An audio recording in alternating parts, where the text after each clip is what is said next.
First Corinthians chapter 7, concerning married life. Now for the matters you wrote about, it is good for a man not to have sexual relations with a woman, but since sexual immorality is occurring, each man should have sexual relations with his own wife, and each woman with their own husband. The husband should fulfill his marital duty to his wife, and likewise the wife to her husband. The wife does not have authority over her own body, but yields it to her husband. In the same way, the husband does not have authority over his own body, but yields it to his wife. Do not deprive each other, except perhaps by mutual consent and for a time, so that you may devote yourselves to prayer. Then come together again, so that Satan will not tempt you because of your lack of self-control. I say this as a concession, not as a command. I wish that all of you were as I am, but each of you has your own gift from God. One has this gift, another has that. Now to the unmarried and the widows I say, it is good for them to stay unmarried, as I do. But if they cannot control themselves, they should marry, for it is better to marry than to burn with passion. To the married I give this command, not I, but the Lord. A wife must not separate from her husband, but if she does, she must remain unmarried or else be reconciled to her husband, and a husband must not divorce his wife. To the rest I say this, I, not the Lord. If any brother has a wife who is not a believer, and she is willing to live with him, he must not divorce her. And if a woman has a husband who is not a believer, and he is willing to live with her, she must not divorce him. For the unbelieving husband has been sanctified through his wife, and the unbelieving wife has been sanctified through her believing husband. Otherwise your children would be unclean, but as it is, they are holy. But if the unbeliever leaves, let it be so. The brother or sister is not bound in such circumstances. God has called us to live in peace. How do you know, wife, whether you will save your husband? Or how do you know, husband, whether you will save your wife? Concerning change of status. Nevertheless, each person should live as a believer in whatever situation the Lord has assigned to them. Just as God has called them, this is the rule I lay down in all the churches. Was a man already circumcised when he was called? He should not become uncircumcised. Was a man uncircumcised when he was called? He should not be circumcised. Circumcision is nothing and uncircumcision is nothing. Keeping God's command is what counts.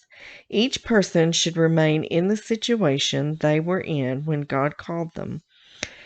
Were you a slave when you were called? Don't let it trouble you, although if you can gain your freedom, do so. For the one who was a slave when called to faith in the Lord is the Lord's freed person. Similarly, the one who is free when called is Christ's slaves. You were bought at a price. Do not become slaves of human beings. Brothers and sisters, each person is responsible to God, should remain in the situation they were in when God called them. Concerning the unmarried. Now about virgins, I have no command from the Lord, but I give a judgment as one who, by the Lord's mercy, is trustworthy. Because of the present crisis, I think that it is good for a man to remain as he is. Are you pledged to a woman? Do not seek to be released. Are you free from such a commitment? Do not look for a wife. But if you do marry, you have not sinned. And if a virgin marries, she has not sinned. But those who marry will face many troubles in this life, and I want to spare you this. What I mean, brothers and sisters, is that the time is short. From now on, those who have wives should live as if they do not, those who mourn as if they did not, those who are happy as if they were not, those who buy something as if it were not theirs to keep, those who use the things of the world as if not engrossed in them. For this world in its present form is passing away.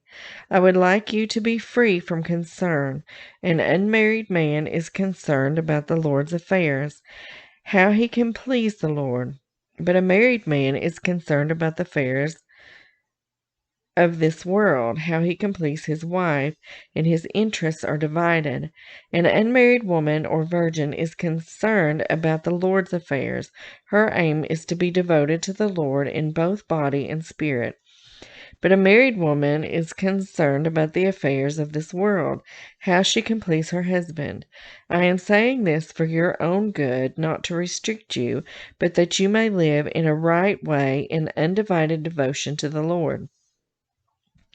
If anyone is worried that he might not be acting honorably towards the virgin he is engaged to, and if his passions are too strong and he feels he ought to marry, he should do as he wants. He is not sinning. They should get married. But the man who has settled the matter in his own mind, who is under no compulsion but has control over his own will, and who has made up his mind not to marry the virgin, this man also does the right thing. So then, he who marries the virgin does right, but he who does not marry her does better. A woman is bound to her husband as long as he lives, but if her husband dies, she is free to marry anyone she wishes, but he must belong to the Lord. In my judgment, she is happier if she stays as she is, and I think that I too have the Spirit of God. Chapter 8. Concerning food sacrificed to idols. Now about food sacrificed to idols, we know that we all possess knowledge, but knowledge puffs up while love builds up. Those who think they know something do not yet know as they ought to know, but whoever loves God is known by God. So then, about eating food sacrificed to idols, we know that an idol is nothing at all in the world, and that there is no God but one. For even if there are so-called gods, whether in heaven or on earth, as indeed there are many gods and many lords, yet for us there is but one God, the Father, from whom all things came, and for whom we live, and there is but one Lord, Jesus Christ, through whom all things came, and through whom we live. But not everyone possesses this knowledge. Some people are still so accustomed to idols that when they eat sacrificial food, they think of it as having been sacrificed to a god, and since their conscience is weak, it is defiled. But food does not bring us near to God. We are no worse if we do not eat, and no better if we do. Be careful, however, that the exercise of your rights does not become a stumbling block to the weak. For if someone with a weak conscience sees you, with all your knowledge, eating in an idol's temple, won't that person be emboldened to eat what is sacrificed to idols?